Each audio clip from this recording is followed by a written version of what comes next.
Hello viewers, welcome to Nok TV. I am going to explore a very interesting and encouraging chapter that is Hitchhiking Across the Sahara, written by G.F. Lamb. He was born in 1979. He was an English writer. He is still alive and working as a presenter on TV or radio. The story that I am going to explore is Hitchhiking Across the Sahara.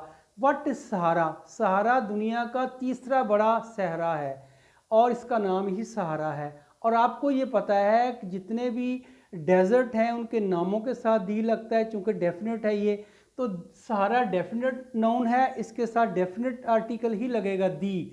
Across जो है ये adverb है, लिहाजा ये adverbial phrase हो गया। Hiking होता है टू वॉक लॉन्ग, लंबे सफ़र पे जाना।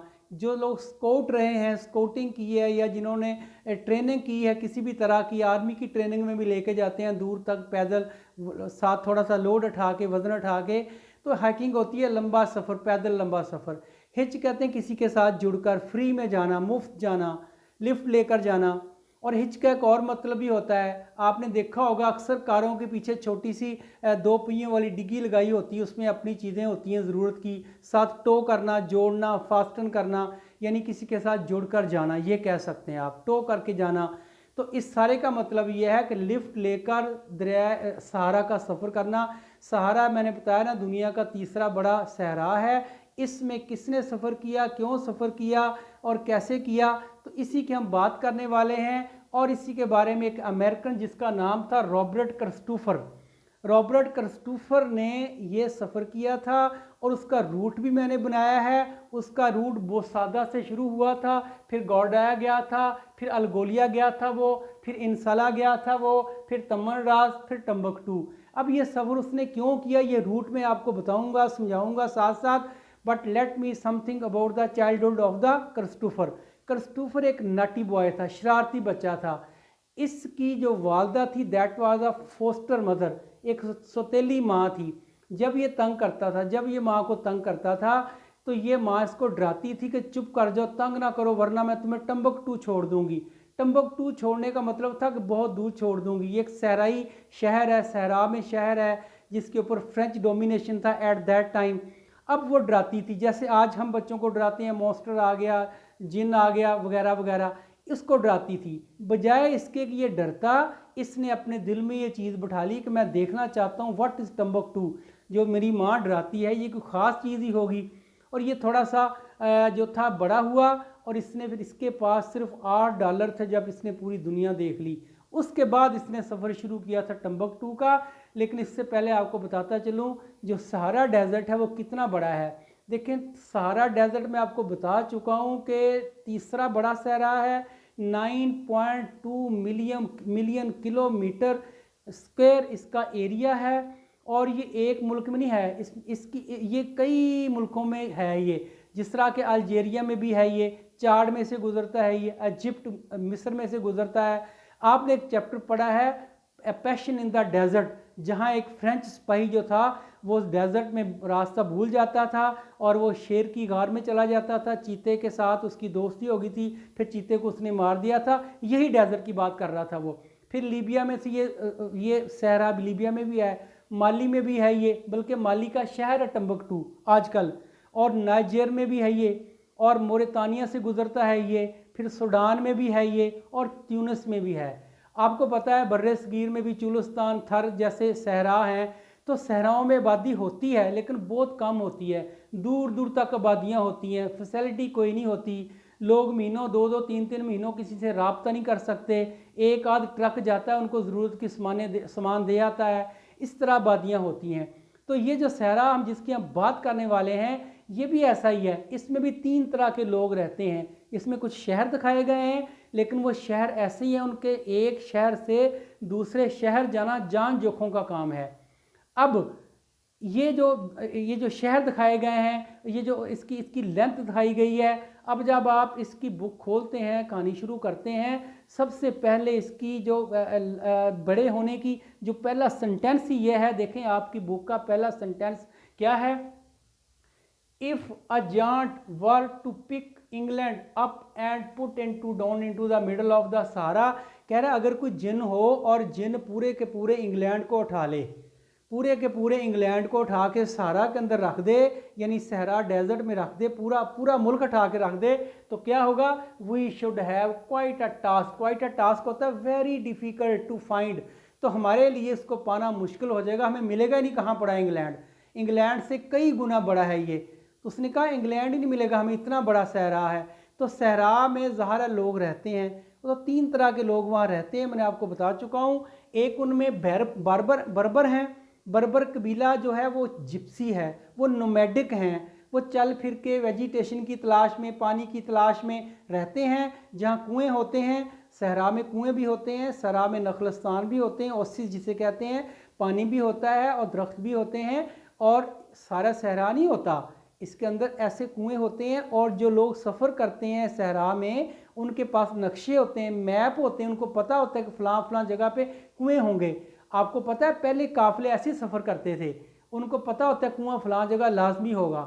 तो ऐसी एक ये बर्बर कबीला है। एक अरब कबीले हैं, कुछ अरब कबीले भी नोमैडिक हैं, जिप्सी हैं, वो भी एक जगह नहीं टिक के बैठते, वो भी they in the search of vegetation and water for their animal, they have to go here and there, they have to wander in the desert. वो डेजर्ट में फिरते रहते हैं, उनको पता है डेजर्ट के रूट का पता है, डेजर्ट के रास्तों का पता है, पानी का पता है, कुओं का पता है, पानी कैसे निकालना है उसका पता है, इसलिए वहाँ फिरते रहते हैं। एक तीसरी कौम है जो वहाँ आबाद है, जो तमन राष्ट्र में आबाद है, उसका नाम लिखा है टॉरग्स।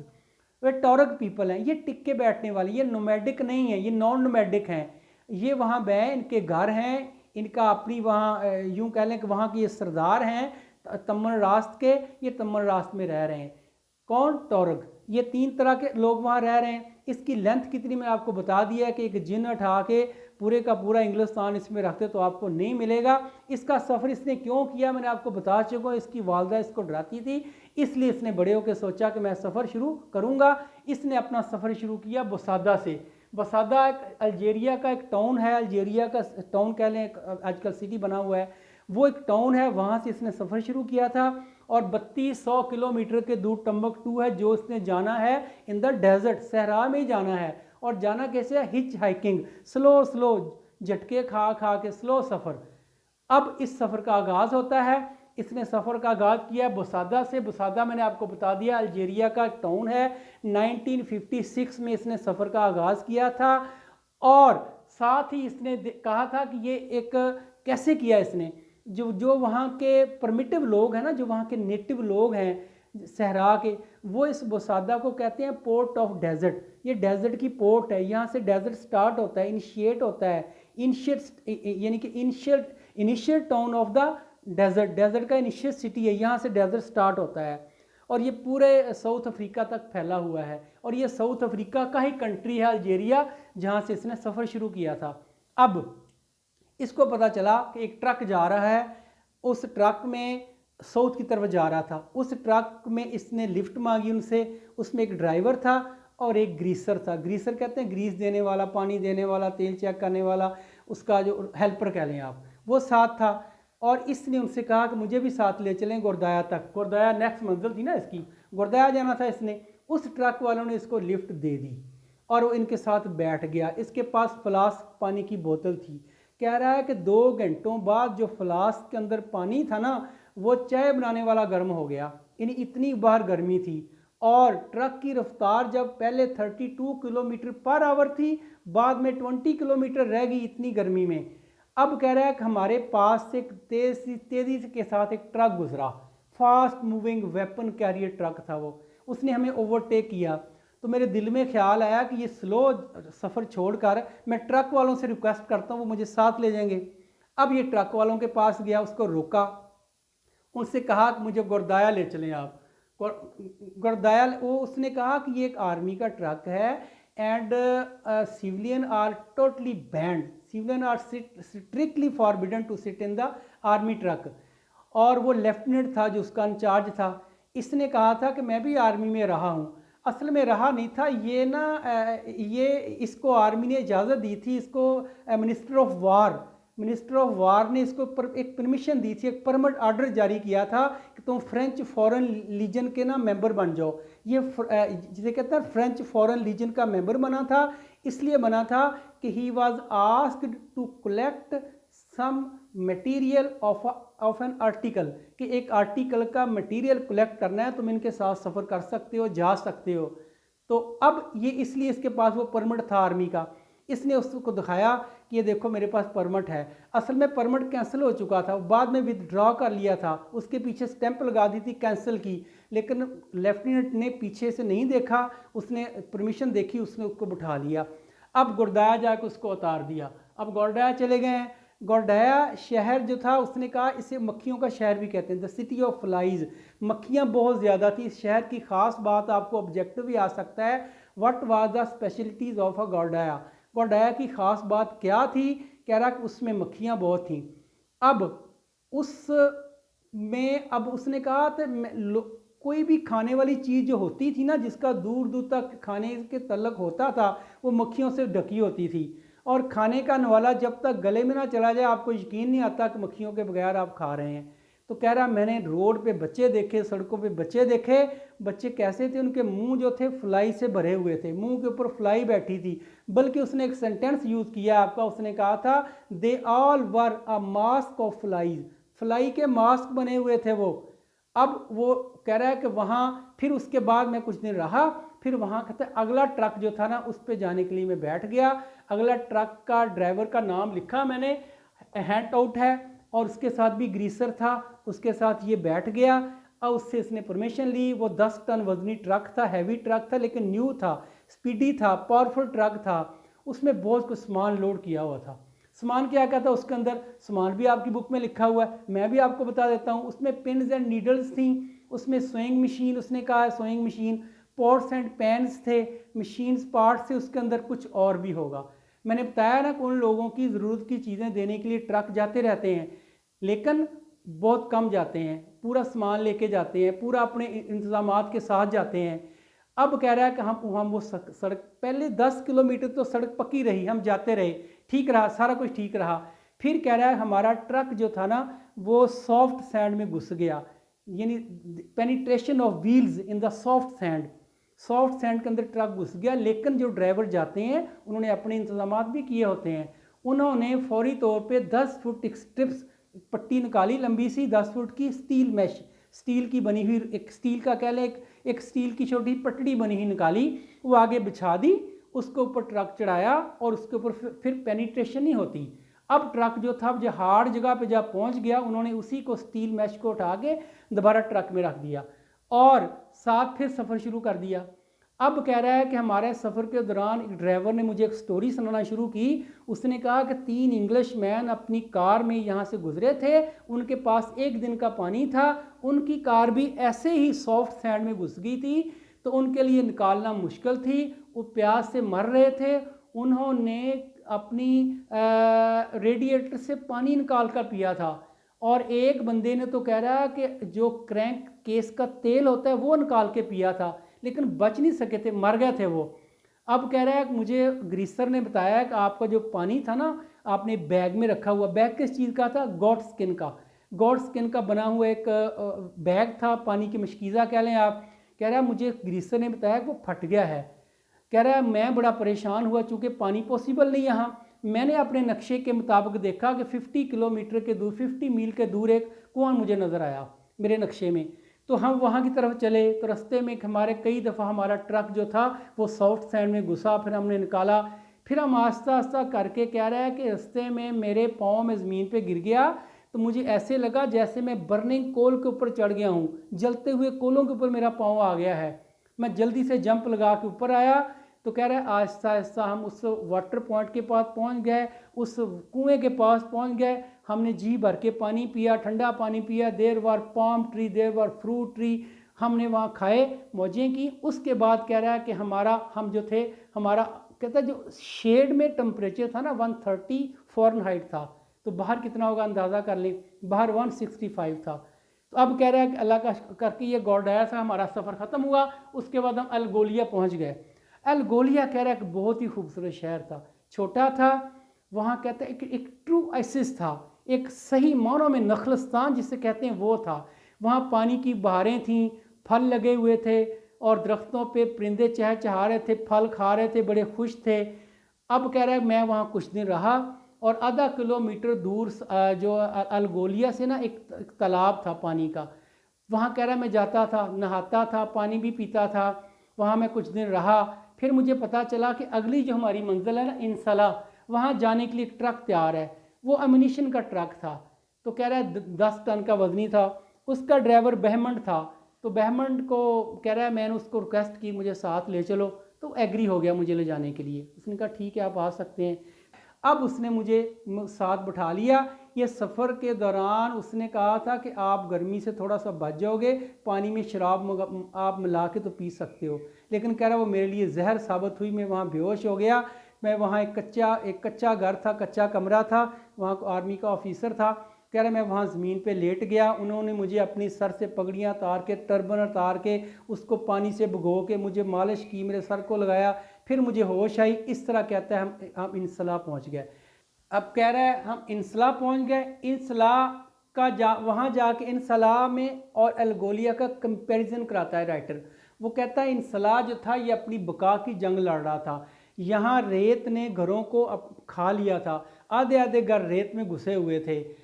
ऑन दी अदर हैंड अलगोलिया में पानी था, चश्मे थे, दरख्त थे, फल फ्रूट थे, बर्ड थे। कंपैरिजन करा के अब ये सफ़र उसका इंसला थे, तमर रास्त की तरफ जा रहे थे।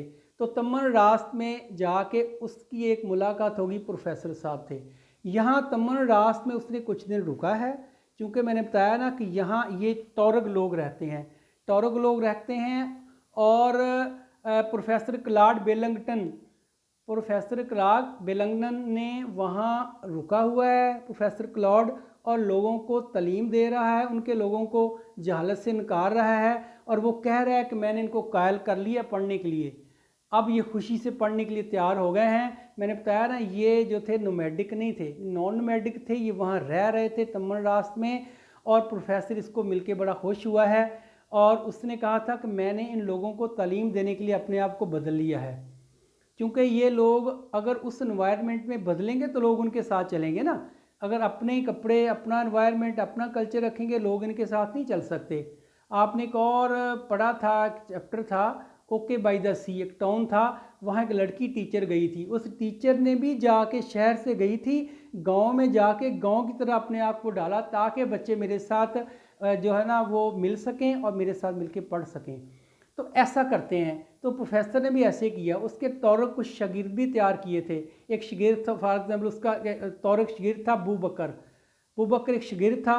अब प्रोफेसर ने इसको कहा कि तमन रास्ते हमने आगे जाना है, सफ़र बड़ा ख़तरनाक है, ऊँटों का सफ़र है, क्योंकि तमन रास्ते तक तो मैंने कहा है ना कि ट्रक पे चला गया, ऑयल वाले ट्रक पे बैठ के चला गया। अगला सफ़र जो था वो ऊँटों पे सफ़र था। प्रोफेसर ने उसको एक ऊँट उसको दिया, एक अपने शागिर्द को दिया, एक के ऊपर सामान लोड कर दिया, यानी सप्लाई का सामान, खाने पीने का। तो 3 ऊँट रवाना हो गए अगले सफ़र के लिए। फिर जाके ये एक छोटे से काफ़िले के साथ मिल गए। अब इनका सफ़र शुरू हो गया। अब कहाँ जा रहे हैं? टम्बकटू जा रहे हैं। इससे पहले किडाल शहर आना था, लेकिन वहाँ रुके नहीं, वो चलते गए हैं। इस एरिए में तमन रात से लेके जो था तम्बकटू तक थोड़ी सी मुश्किलात आई हैं। उसने कहा था इसमें एक वादी आती थी, land of thirst and death, मौत की वादी आती थी। और मुझे उसने बताया कि यहाँ जो सैंड स्टॉर्म भी बहुत ज़्यादा आते हैं। और उसने मुझे वाक़या बताया कि 1200 ऊँटों का काफ़िला गुजर रहा था और पूरे का पूरा रेत में घुस गया था, सैंड ने उनको दबा ही लिया था। अब कह रहा है कि ये मेरा सफ़र सुबह डॉन कहा उसने, सुबह शुरू हुआ। किसका? 3 लोग। टॉरक उसका एजुकेटेड जो था वो बूबकर था, साथ ये कसरूफर था और एक ऊँट पे सप्लाई थी। आगे जाके काफ़िले के साथ मिले हैं। अब वो काफ़िला असल में किडाल तक जाना था, लेकिन इन्होंने किडाल रुकना नहीं है, किडाल का नाम ज़रूर यूज़ किया है, इन्होंने डायरेक्ट टम्बकटू जाना है। अब कह रहा है कि वहाँ हमें एक स्टॉर्म ने घेर लिया, तूफ़ान ने घेर लिया। तूफ़ान इतना सीवियर था कि हमने ऊँट के पीछे अपने सर भी छुपाए, लेकिन फिर भी जब आधे घंटे बाद तूफ़ान ख़त्म हुआ तो हम 75 मिलीमीटर रेत में घुसे हुए थे। ये हमारा हाल था। अब कह रहा है कि ऊपर से हमारा पानी भी ख़त्म हो गया था और ऊपर से 20 वल्चर हमने देखी, 20 गध हमने फिरते देखे। गध को पता है कि यहाँ लोग मरते हैं वो खाने के लिए, लेकिन कह रहा है गध को मायूस होना पड़ा। इसलिए मायूस होना पड़ा कि हम सुबह तक ज़िंदा थे। कैसे ज़िंदा रहे थे, ये कह रहा है कि एक मौजज़ा ही था। अब कह रहा है मौजज़ा इस तरह था, कह रहा है कि हमारा जब पानी भी ख़त्म हो गया तो हम मरने के करीब आए तो हमने एक ऊँट को ज़िबा किया। ऊँट को ज़िबा करके उसके मैदे में से पानी निकाला, उसको मशकीज़े में भरा, उसकी जो गोश्त था उसमें से भी पानी चूसा, उसका जो खून सक किया, उसको पास रखा। हमारे 2 दिन ऐसे गुजर गए, क्योंकि 2 दिन के बाद अगला कुआं आना था पानी का। उससे पहले हम एक कुएँ पे गए थे, वो ड्राई था, बल्कि 2 कुएँ देखे वो दोनों ड्राई थे हमारे नक्शे में जो थे। तो तीसरा कुआं 2 दिन के बाद आना था। तो 2 दिन के बाद ऐसे कह रहा है हमने अपनी जान बचाई। और सैंड का तूफान जब गुजर गया तो कह रहा है कि फिर हमने सोचा हम चाय बना लें। तो हमने केटल निकाली, केटल को पत्थर पे रखने के लिए मैंने कह रहा पत्थर उठाया, तो पत्थर के नीचे एक 4 फुट लंबा सांप जो था वो निकला। और मेरे जो साथ हमारे एक स्लेव था उसने उसको पत्थर मार के फिर मार दिया। कह रहे आखिर हमें टम्बकटू की ना झलक नज़र आई कि टम्बकटू हमें नज़र आ गया। तो कह रहा है टम्बकटू असल में माली का शहर है और ये देखिए दरिया नाइजर से 20 किलोमीटर दूर है ये। और कह रहा है ये मुझे हम उस शहर में पहुंच गए। अब कह रहा है यहाँ जाके उसने बात ख़त्म की, कह रहा है का this was end of his journey, ये उसके मेन जर्नी का एंड तो हो गया but not of his adventure, लेकिन उसकी एडवेंचर का इख्तिताम नहीं हुआ था। देखें उसका सफ़र तो कंप्लीट हो गया, टम्बकटू पहुंच चुका वो, लेकिन उसकी ज़िंदगी का सफ़र, उसकी एडवेंचर का सफ़र ख़त्म नहीं हुआ। वो कह रहा है कि मैं यहाँ आया हूँ सहारा में, मैं इसके और इलाकों में जाना चाहता हूँ और इलाके एक्सप्लोर करना चाहता हूँ, लेकिन साथ साथ मैं प्रोफेसर क्लॉड से भी मिलना चाहता हूँ। वो प्रोफेसर क्लॉड को उसने एक टेलीग्राम भेजा है, उसने कहा कि मैं आपसे मिलना चाहता हूँ, आप अबा गारत के कुएं पे आ जाना। अबा गारत का कुआं वहाँ से देखें, अबा गारत नाम भी लिखा है मैं इन अबा गारत वेल। कुएं की वहाँ शिनाख्त होती है ना, कुएं पे तो कुएं पे होता है पानी, कुएं पे होती है सब्ज़ा, कुएं पे होती है फल। उसने कहा अबा गारत के कुएं पे आप आ जाना, आप इधर से अपनी जीप लेके आ जाओगे, मैं इधर से आ जाऊँगा। अब लेकिन उसने जो वहाँ से सफ़र किया टम्बकटू से, वो बाई एयर किया है। और वहाँ उसने कहा था कि वहाँ कहाँ गया ये नहीं बताया गया, लेकिन अगला सफ़र जो उसने प्रोफेसर को मिलने के लिए अबा गारत के कुएं पे जाना था ना, वो सफ़र उसने अगादेस से शुरू किया है। वो भी लिखा मैंने AGADES, अगादेस से उसने सफ़र शुरू किया है। जीप के ऊपर साथ एक लेफ्टिनेंट है, दोनों ने जीप हायर किया पैसे मिला के, और कुछ सफ़र करने के बाद आगे ऊँटों का सफ़र शुरू होना था। अब यहाँ से एक ऊँटों के काफ़िले के साथ ये मिल के जा रहा है, लेकिन उस ऊँटों वालों ने पानी के लिए रास्ता छोड़ के दूसरे ट्रैक पे चले गए हैं और 2 दिन वहाँ ज़्यादा लग गए हैं। 2 दिन ज़्यादा लगने से प्रोफेसर निकला हुआ है अपनी जीप लेकर। प्रोफेसर का ख्याल है कि कहीं रेत में, कहीं सैंड में मर गया है या मरने वाला है, तो लिहाजा वो उसकी हेल्प के लिए उसको ढूंढ रहा है, हेल्प करने के लिए। लेकिन ये 2 दिन लेट हो गया। मैंने आपको बताया वजह क्या थी। इसका अपना ऊँट जो था वो ऊपर चट्टानों के ऊपर चढ़ गया, गिर गया, ज़ख्मी हो गया, लिहाजा ही हैज़ टू वॉक, उसको पैदल चलना पड़ा। एक वहाँ लड़के ने इसकी हेल्प की और वो लड़का इसको अबा गारत के कुएं तक ले गया। अबा गारत के कुएं से 275 मीटर दूर एक चौकी थी, उस चौकी बुर्ज है, एक कच्चा सा कमरा था, वहाँ जाके इसने अपना सामान रख लिया है और अब ये गया है कुएं पे पानी लेने के लिए, पानी पीने के लिए। कुआं वहाँ से मैंने बताया 275 मीटर दूर है। वहाँ गया, जब उसने कुएं में पीपिंग किया, देखा, झांका, तो कुआं 46 मीटर गहरा था। 46 मीटर, इसके पास कोई डोरी, कोई धागा, कोई रस्सी नहीं थी जिसके साथ ये पानी निकाल सकता, और इसके पास कोई पॉट भी नहीं था, कोई बर्तन भी नहीं था। चाय टी पॉट थी इसके पास, जिसमें चाय डालते हैं, टी पॉट, उसमें 1 कप पानी आ सकता था। इसने कोशिश की अपने कपड़े, अपने पगड़ी उतार के उसके कपड़े की स्ट्रिप्स बनाए, उसको साथ बांधा, लेकिन 46 मीटर थोड़ा नहीं होता, तो ये ना जा सका। अब इसको सडनली एक ख्याल आया, इसके पास एक रिकॉर्डर, टेप रिकॉर्डर थी जिसके ऊपर मैसेज रिकॉर्ड करते हैं, ग्रामोफोन टाइप रिकॉर्डर था, उसकी तार थी, वो काफ़ी लंबी थी, 306 मीटर लंबी थी वो, लेकिन वो बारीक बड़ी थी। बाल से थोड़ी सी मोटी थी, वो कह रहा है इतनी बारीक थी वो टूट जानी थी इतनी गहरी जाते। उसने उसको जोड़ के ना 7 लड़ियाँ बना के एक लड़ी बनाई उसकी, और उसको बना के उस कप के साथ या उस टी पॉट के साथ बांधा। उसकी जो टी पॉट की जो टूटी होती है आगे जो माउथ होता है उसके ऊपर उसने कपड़ा लगा के उसको बंद किया ताकि पानी गिरे ना। उसको कुएं में लटकाया और उसमें 1 कप पानी जो बाहर निकाला, वो पानी क्या था, वो कह रहा था गारा और गंधक का एक मिक्सचर था, लेकिन पीना पड़ा। पी लिया उसने, जान बचानी थी। अगले दिन के लिए ये पानी जमा करने लग गया और ये इसने 5 गैलन पानी जमा किया ताकि अगले दिन मैं पानी पी सकूं। अगले दिन जब सुबह उठा ये परेशान था कि प्रोफेसर नहीं आया, चूँकि प्रोफेसर भी रास्ता भूल गया था। मैंने बताया ना कि ये 2 दिन लेट था, वो समझा ये मर गया है, वो इसको ढूंढ रहा है। अब उसको नज़र आया कि धूल उड़ती नज़र आई, सैंड का तूफान नज़र आया। उसने पास आके देखा तो सर्चिंग टीम थी कुछ, और जो उसके साथ जो लोग थे जिसको ढूंढ रहे थे, साथ प्रोफेसर क्लॉड भी था।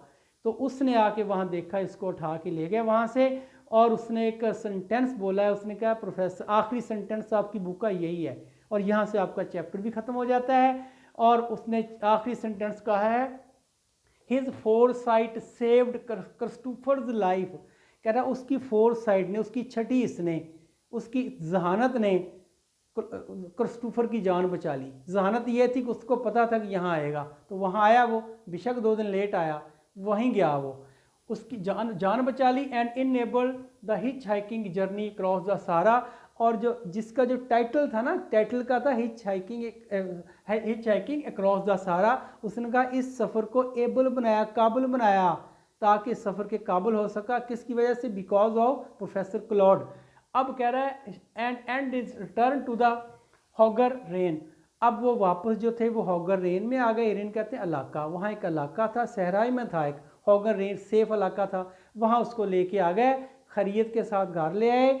और कह रहा है कि इससे पहले कि उसकी कब्र बनती सहरा में, उसको वो हॉगन रेन में ले आए। आगे लिखा हुआ है, instead of the sandy grave, रेत की कब्र बनती, in the heart of the desert, सहरा के मरकज़ में, सहरा के दिल में, सहरा के अंदर उसकी कब्र बनती। इससे पहले उसको निकाल के उन्होंने हॉगर रेन में ले आए। तो इस तरह उसका यहाँ ये सफ़र ख़त्म होता है। लेकिन हमें जाते जाते एक मैसेज दे जाता है। मैसेज ये है कि ज़िंदगी एक सफ़र है। इस सफ़र में आपको मुश्किलात भी आती हैं, इस सफ़र में आपको खुशियाँ भी मिलती हैं, गमियाँ भी मिलती हैं। आपने देखा जो रेत है, रेत हॉटेस्ट रेत है, रेत के जो ड्यून्स हैं, रेत के जो तूफ़ान है, वो सफ़र की ज़िंदगी की मुश्किलात हैं जो आप फेस करते हैं, जो एक बंदा पैदा होने के बाद मरने तक फेस करता है मुश्किलात। और साथ साथ इस सफ़र में उसने दिखाया कि आपको ओसिस मिलेंगे, नखलस्तान मिलेंगे, पानी भी मिलेगा, दरख्त भी मिलेंगे, शेड भी मिलेंगे, और फ्रूट वाले ट्री भी मिलेंगे, यानी खुशियाँ भी मिलेंगी। तो यूँ कह लें कि मैंने एक सेंटेंस लिखा है कि life is the juncture of dejection and comedy. We thank you very much for watching my video till last.